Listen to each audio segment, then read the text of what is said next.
जय हिंद। आज समझते हैं various concept of marketing.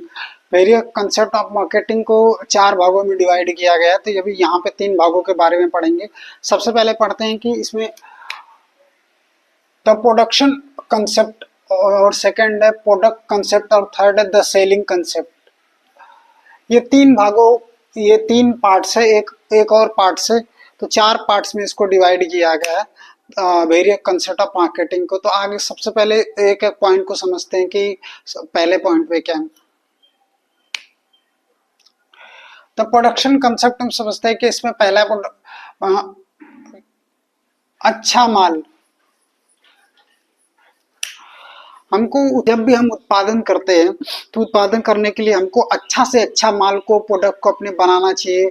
Good, अच्छा क्वालिटी का बनाना चाहिए। जब अच्छा क्वालिटी का अच्छा माल बनाएंगे तब ज़्यादा से ज़्यादा सेल होगा और हमारा कंज्यूमर खरीदेगा, तब जाके ज़्यादा से ज़्यादा कस्टमर सेटिस्फाइड होगा।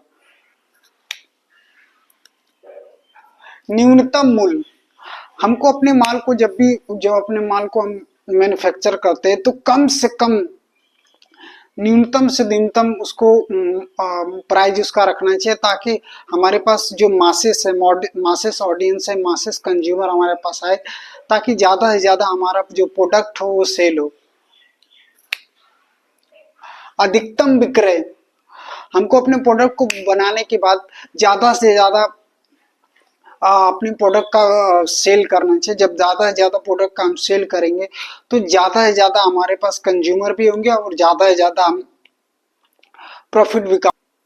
अधिकतम लाभ, जब हम ज़्यादा से ज़्यादा अपने प्रोडक्ट को सेल करेंगे तो ज़्यादा से ज़्यादा हमारे कंज्यूमर उसको खरीदेंगे और सेटिस्फाइड जब होंगे तो हमको ज़्यादा से ज़्यादा लाभ होगा। उसके बाद विद्यमान उत्पाद, हम जो उत्पाद को बेचना चाहते हैं बाजार में, वो हमारे पास विद्यमान मतलब कि हमारे पास रहना चाहिए उत्पाद। जब वो उत्पाद रहेगा ही नहीं तो हम बेचेंगे कहाँ से, मार्केट में उतारेंगे कहाँ से। तो हमारे पास वो प्रोडक्ट, वो उत्पाद हमारे पास, हमारे पाइपलाइन में, मैन्युफैक्चरिंग में हमारे पास रहना चाहिए। और जब उत्पाद होगा तो उत्पाद की किस्म, उत्पाद का लोगो, उत्पाद का डिजाइन, उस उत्पाद का वेट, उत्पाद का लंबाई चौड़ाई, वे सारी चीजें, उसकी किस्म, उसकी क्वालिटी, उसकी पैकेजिंग, उसकी लेबलिंग, वो सारी चीजें भी हमको करनी पड़ेगी, तब जाके हम मार्केट में उतारेंगे अपने प्रोडक्ट को। तो उत्पाद की किस्म हमको निर्धारित करना पड़ेगा कि हमारा जो प्रोडक्ट है वो किस किस्म का है, और वो उत्पाद किस किस्म का, और उसको हमारा जो उत्पाद है कौन से ऑडियंस को टारगेट कर रहा है, उसके कौन से ऑडियंस उसको ज्यादा ज्यादा खरीद रहे हैं, और वो कौन से ऑडियंस की जरूरत को पूरा कर रहा है। उत्पाद क्षमता, जब मार्केट में हम किसी प्रोडक्ट की ज्यादा से ज्यादा डिमांड होती है तो हमारे पास उत्पाद क्षमता भी होनी चाहिए, उत्पाद कैपेसिटी भी होनी चाहिए उसको प्रोडक्शन करने के लिए। और हमको ये भी डिसाइड करना पड़ेगा कि हम अपने पाइपलाइन में कितना प्रोडक्ट उत्पाद करके रखें, ताकि अगर और जरूरत पड़े तो मार्केट में और उतार पाए। अगर जरूरत नहीं है, आप कंज्यूमर की डिमांड कम हो गई हो, तो हमको कम से कम प्रोडक्ट को अपने मैन्युफैक्चरिंग पाइपलाइन में रखना पड़ेगा।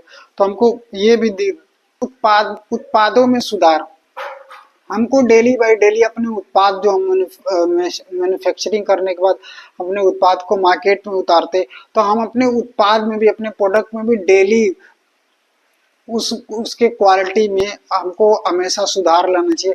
और क्वालिटी में सुधार कब आएगा, हम जब उत्पाद अपने ग्राहकों के अनुसार बनाएंगे, और हमेशा हम अपने ग्राहकों से फीडबैक लेंगे कि हमारा उत्पाद क्या है, कैसा है, आपको प्रोडक्ट को यूज करने में कैसा लगा, कितना सेटिस्फेक्शन मिला। तो कस्टमर क्या करता है, उसका रिव्यू देता है, रेटिंग देता है, फीडबैक देता है। तो जो कंज्यूमर हमको फीडबैक देता है उसके अनुसार क्या करेंगे, हम अपने प्रोडक्ट में सुधार करेंगे, तब हम मार्केट में टिक पाएंगे, नहीं तो नहीं टिक पाएंगे। तो हम, क्योंकि हमारे जो कंपटीटर ही बहुत ज्यादा हैं मार्केट में, तो इसलिए हम डेली बाय डेली अपने प्रोडक्ट को इम्प्रूव करेंगे, ताकि हमको मार्केट में सरवाइव करने में और ज़्यादा से ज़्यादा हमने प्रोडक्ट को सेल करने में और हमारे कंज्यूमर ज़्यादा से ज़्यादा उसको खरीदे, ज़्यादा से ज़्यादा सेटिस्फेक्शन प्राप्त करे। तो ये सारी चीज़ों को ध्यान में रखते हुए हमको ज़्यादा से ज़्यादा अपने प्रोडक्ट में डेली बाय डेली सुधार करना। अगर किसी कंपनी को लाभ कमाना है तो लाभ कमाने के लिए हमको सबसे पहले ये करना पड़ेगा कि हमको ग्राहकों की आवश्यकता के अनुसार किसी प्रोडक्ट की पूर्ति करनी पड़ेगी। तब अगर हम ग्राहकों की आवश्यकता के अनुसार किसी प्रोडक्ट को बनाते हैं और उसको सेल करते हैं, पूर्ति करते हैं और ग्राहक उसको खरीदने के बाद सेटिस्फेक्शन प्राप्त करता है, सेटिस्फाइड होता है, तो कंपनी की ऑटोमेटिक लाभ होगा। तो हमारे पास एक हमारे पास एक कारखाना विद्यमान मतलब कि होना, किसी चीज का होना। तो हमारे पास एक मैन्युफैक्चरर के पास एक कारखाना होना चाहिए ताकि उसमें वो प्रोडक्ट को ज्यादा से ज्यादा प्रोडक्शन कर पाए।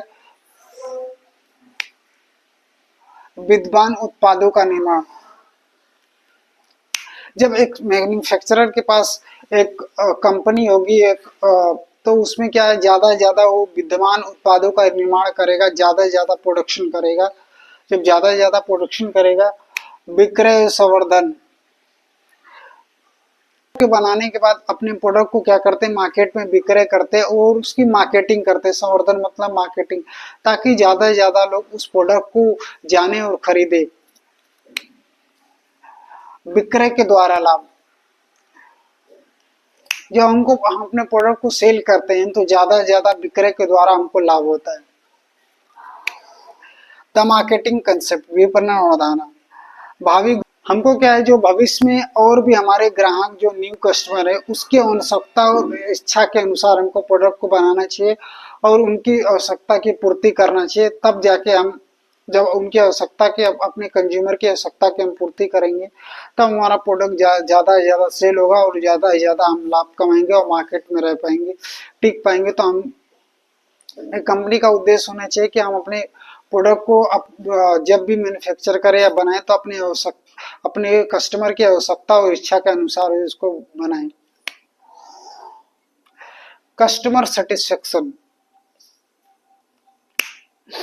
एक जो मैन्युफैक्चरर होता है उसका ज्यादा से ज्यादा, या एक सेलर होता है उसको ज्यादा से ज्यादा जो टारगेट होता है कि हमारे जो कस्टमर है उनकी सेटिस्फेक्शन, क्योंकि कस्टमर की सेटिस्फेक्शन सबसे पहले।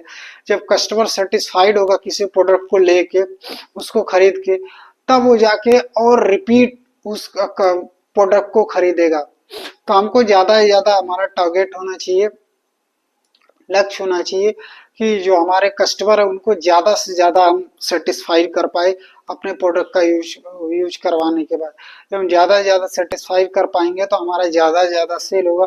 जब ज्यादा से ज्यादा सेल होगा तो ज्यादा से ज्यादा प्रॉफिट होगी और जब ज्यादा से ज्यादा प्रॉफिट होगा तो कंपनी आगे और भविष्य में और तेजी से ग्रोथ कर पाएगी। Thank you so much.